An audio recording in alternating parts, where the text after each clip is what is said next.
Hey guys, so I'm going to run my game for the last time to check any sort of possible amendments, any sort of possible de bugs that should be debugged or amendment that need to be made so that our game should run perfectly fine.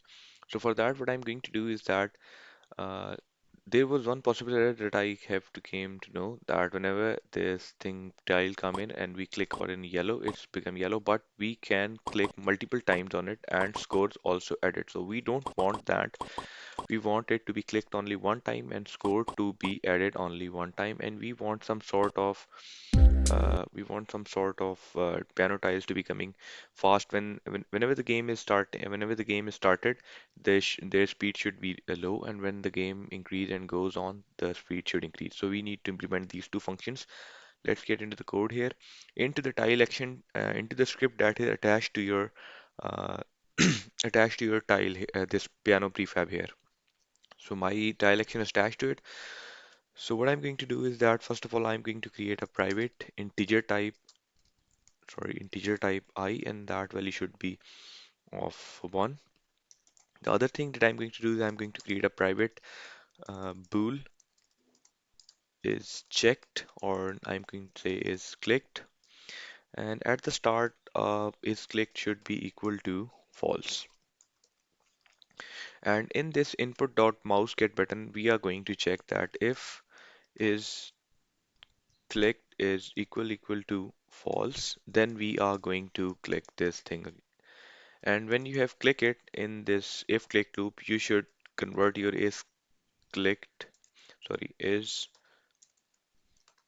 clicked is equal to true, so that the next time whenever you are clicking, the click should not be happening. The other thing that I'm going to do is that how to create some sort of speed. For that, what I'm going to do is I'm going to write if, and I'm going to access this score script and uh, I'm going to retrieve this score property, score values from the score script. So I'm going to say that find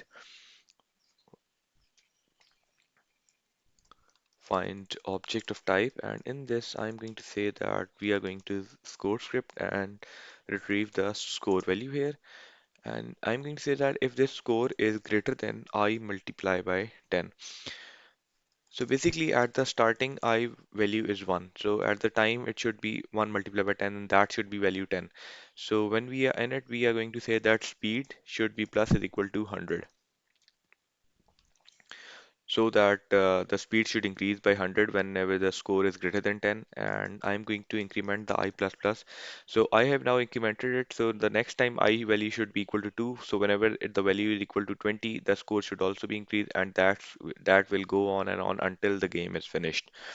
And I will implement, I think I should implement, I have write this debug.log speed here, so to check that whether I'm doing fine or not with the speed here. So I'm going to go back into the Unity here and let's see what happens.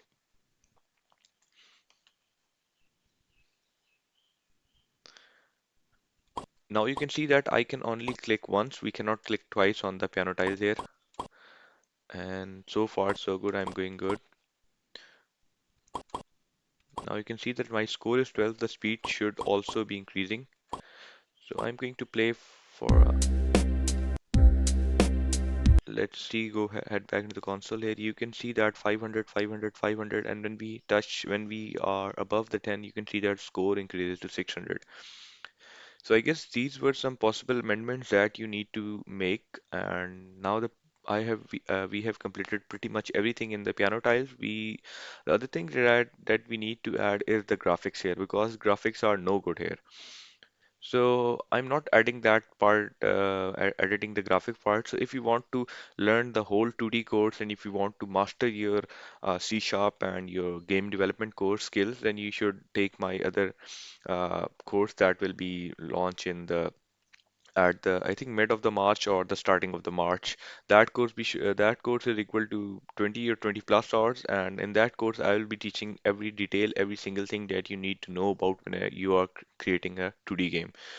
So, guys, from my side, I have done all of the things that are necessary to implement in a 2D game here. So, if you are stucking or if you are having some sort of you're not understanding something in this lecture here, do let me know in the comment section or in the question answers, question me, and uh, do as much question as you like. I will answer them as soon as possible. And my so guys, this is it. See you in the next lecture.